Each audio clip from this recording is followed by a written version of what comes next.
এখানে একটা ফটো কার্ডে খবর দেখা যাচ্ছে। এখন আমি কিন্তু আসলে ভাবিছিলাম যে এই বিষয়টা অনেক আগেই হয়তো হয়ে গেছে এই আফগানিস্তানে, কিন্তু এতদিন পর এই কাজটা করলো এটা দেখে কিন্তু আমি বিস্মিত হয়েছি।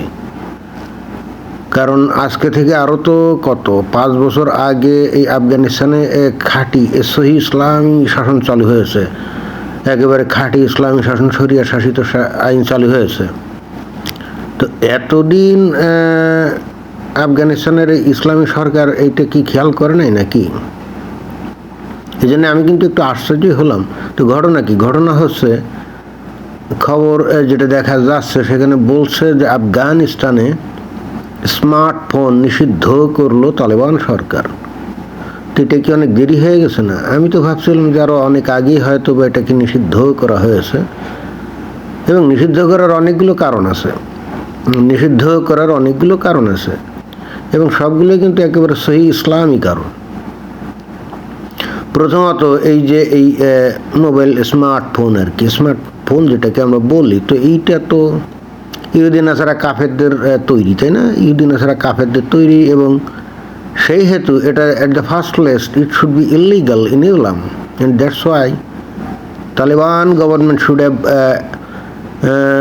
abandoned smartphone already 3-4 years back, কিন্তু সেটা তারা করেনি। কেন? 2 নম্বর কারণ হচ্ছে যে এই স্মার্টফোন এইটা হলো শয়তানের একটা বাক্স জাতীয়, মানে শয়তানের একটা যন্ত্র। কেন? কারণ এইখানে এই যে ইন্টারনেট আছে, তারপরে ফেসবুক, ইউটিউব, তারপরে ওই যে ইনস্টাগ্রাম, তারপরে ওই যে এক্স হ্যান্ডেল, যেটাকে আগে বলা হতো কি টুইটার। তো এই সমস্ত ইন্টারনেটের এই আবিষ্কার, এটা তো ইহুদি নাসারা কাফেরা তো মুসলমানদেরকে টার্গেট করেই আবিষ্কার করছে, এবং এইখানে প্রতিনিয়ত মানুষ এই যে ইসলাম বিদ্বেষী খবরাখবর, নবীর নামে আজে বাজে কথা, অশ্লীল কথা, এগুলো তো প্রতিনিয়ত এখানে প্রচার করে, তাই না? প্রতিনিয়ত প্রচার করে, অনেকে ওই ফেসবুকে লাইভে করে ইসলামের বিরুদ্ধে বিষোদ্গার করে, নবীর বিরুদ্ধে বিষোদ্গার করে। আবার অনেকে ইউটিউব চালু করে সেখানেও কিন্তু প্রতিনিয়ত ইসলাম বিরোধী বক্তব্য, বিবৃতি দেয়, নবীর চরিত্র হনন করে, নবীর চরিত্রকে নিয়ে অনেক আলোচনা সমালোচনা করে। তো এই কাজগুলো করার উদ্দেশ্য নিয়ে কিন্তু এই ইন্টারনেট, তারপরে ফেসবুক, তারপরে যে এই ইউটিউব, তারপরে এই নানা কিছু সোশ্যাল মিডিয়া যেটাকে আমরা বলি, এগুলো তো মুসলমানদের লক্ষ্য করেই তৈরি করা হয়েছিল। তো এই তালেবান সরকার কি আগে বোঝে নাই নাকি? তো যাই হোক, অবশেষে তারা বুঝছে এবং এটা তারা বুঝতে পারছে যে এই স্মার্ট মোবাইল ফোন এইটা সমস্ত রকম শয়তানি কাজ কারবারের একটা বাক্স ছাড়া আর কিছু না। এখানে যেমন একদিক দিয়ে মানুষের ঈমান ধ্বংস করার কাজ করা হয়, ঠিক তেমনি এই স্মার্ট মোবাইল ফোন কিন্তু মানুষের চরিত্রকেও ব্যাপকভাবে ধ্বংস করে, ক্ষতি করছে। দেখবেন যে বর্তমানে ব্যাপকভাবে পরকীয়া চর্চা হয়, এর বউ ও নিয়ে যায়, ওর বউ এ নিয়ে যায়, এর মেয়ে ও নিয়ে যায়, মানে ভাগিয়ে নিয়ে যায়। এই যে ঘটনাগুলো যখন স্মার্ট মোবাইল ফোন ছিল না, তখন কিন্তু এই ঘটনাগুলো ঘটতো না। দেখবেন যে এই যে ফেসবুক, তারপরে ইনস্টাগ্রাম, তারপরে হোয়াটসঅ্যাপটা, নানা রকম যে মানে কমিউনিকেশন যে অ্যাপগুলো আছে, এর মধ্য দিয়ে দেখবেন যে একে অন্যের সাথে আলাপ খাই ঘাতে, খালি অন্যের বউ ভালো লাগে, তাদের সাথে প্রেম প্রীতি, পরকীয়া। তো এই খোদ বাংলাদেশেই তো আমরা দেখি এগুলো ব্যাপকভাবে বেড়ে গেছে না? এটা কী কারণে বেড়ে গেছে? বেড়ে গেছে তো বস্তুত এই স্মার্ট মোবাইল ফোনে যে হাতে হাতে, তাই না? সারাক্ষণ দেখবেন মানুষ এগুলো নিয়ে বসে থাকে। বাংলাদেশে যদি আপনারা দেখেন যে দেখবেন যে কোনো এক জায়গায়, কোনো একটা দোকানে বা কোনো একটা স্টেশনে বা কোনো একটা জায়গায় হয়তো লোকজন বসে আছে, এমনকি অফিসে হয়তো লোক বসে আছে, দেখবেন কাম কাজ বাদ দিয়ে খালি স্মার্ট মোবাইল ফোনে খালি স্ক্রল করেই যাচ্ছে। কোনো কিছুর প্রতি কিন্তু তার মনোযোগ স্থির না। এখন স্ক্রল করে কি দেখছে এটা ও জানে আর আল্লাহ জানে, এছাড়া আর কেউ জানে না। মানুষের চরিত্র হয়ে গেছে প্রচণ্ড অস্থির, কোনো বিষয়ে তারা কিন্তু মনোনিবেশ করতে পারে না। ওই যে টিকটক দেখে রগরগা এই যে ছবি, নারীদের রগরগা ছবি আছে না, অনেকে আছে তো খুললাম নাচ টাচ দেয়, এইগুলো ওই যে টিকটকে দেখে মানুষ, সারাক্ষণ এইগুলো দেখতেই থাকে, দেখার কিন্তু কোনো শেষ নেই।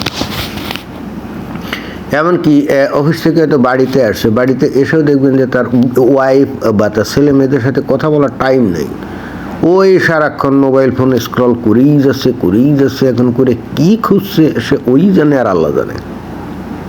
তো এর ফলে এই যে পরিবারের মধ্যে যে পারিবারিক বন্ধন, এইগুলো কিন্তু অনেক দুর্বল শিথিল হয়ে গেছে, যেটা আমরা দেখি।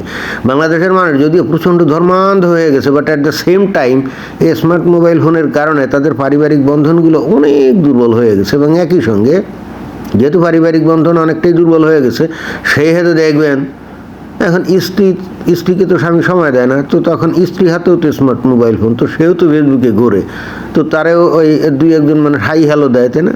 ব্যাস এও হাই হ্যালো দিল, ব্যাস আস্তে আস্তে কেমন আছেন, কি অবস্থা, ব্যাস এরপরে হৃদয়ের লেনদেন, তারপরে কত কি ঘটনাগুলো ঘটে, তাই না? তো এটাতে তো সামাজিক অস্থিরতা তৈরি করছে ভয়ঙ্কর রকমভাবে, এটা তো বলাই বাহুল্য, তাই না? তাহলে একদিকে এই যে ইসলামের সমালোচনা করা, নবীর চরিত্র হনন করা, এইটার উদ্দেশ্য নিয়ে যেহেতু এই internet, smart mobile phone, YouTube, Facebook, Instagram, TikTok, কত কিছু এগুলো আবিষ্কার করছে, তাই না? এবং ছেড়ে দিয়েছে যাতে মুমিন মুসলমানদের চরিত্র নষ্ট হয়ে যায়। এবং একই সঙ্গে এই মুসলমানদের যে সামাজিক বন্ধন, যে স্ট্রং বন্ধন, এগুলো তো সব আস্তে আস্তে দুর্বল হয়ে যাচ্ছে। উপরে ভয়ঙ্কর ধার্মিক ধর্মান্ধ, বাট ভিতরে খুল্লা, সেটাই তো বাস্তবে আমরা দেখি, তাই না?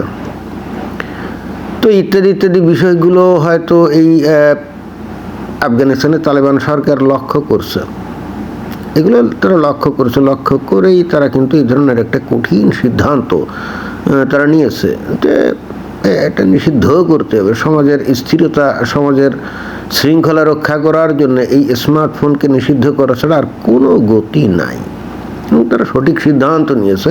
এবং বাংলাদেশেও কিন্তু এই কাজটা করা উচিত। বাংলাদেশে যারা নাকি ধর্মোন্মাদ, তারা উপরে ধর্মোন্মাদ, কিন্তু ভিতরে তো খুল্লা। দেখবেন যে ভিতরে একজন উপরে সারাক্ষণ আলহামদুলিল্লাহ সুবহান আল্লাহ বলে ফাটায় ফেলছে, তারপর নারীরা হয়তো বোরকা মুড়ি টুড়ি দিয়ে ঘোরাঘুরি করে, বাট দেখবেন যে ওই বোরকা মুড়ি দিয়েই সে হয়তো নিরিবিলি চলে গেছে তার প্রেমিকের সাথে দেখা করার জন্য। এখন সে যদি বিবাহিতা নারী হয়, তারপরে হয়তো চলে গেছে, এমনকি অনেক ক্ষেত্রে হোটেলেও চলে যায়, তাই না? 501 নম্বর রুম, জাতীয় রুমেও তো অনেক ক্ষেত্রে ঢোকে। তো তাহলে এইটা কি ইসলামকে রক্ষা করতে গেলে স্মার্ট মোবাইল ফোনকে ধ্বংস করা ছাড়া, এটাকে বাতিল করা ছাড়া, এটাকে বয়কট করা ছাড়া, এটাকে নিষিদ্ধ করা ছাড়া, ব্যান করা ছাড়া কি কোনো গতি আছে বলেন? আমার কাছে মনে হচ্ছে যে তালেবান সরকার যথাযথ সিদ্ধান্ত নিয়েছে। আমি এই সিদ্ধান্তের জন্য এই তালেবান সরকারকে ধন্যবাদ জানাই এবং একই সঙ্গে প্রশংসা করি। ধন্যবাদ।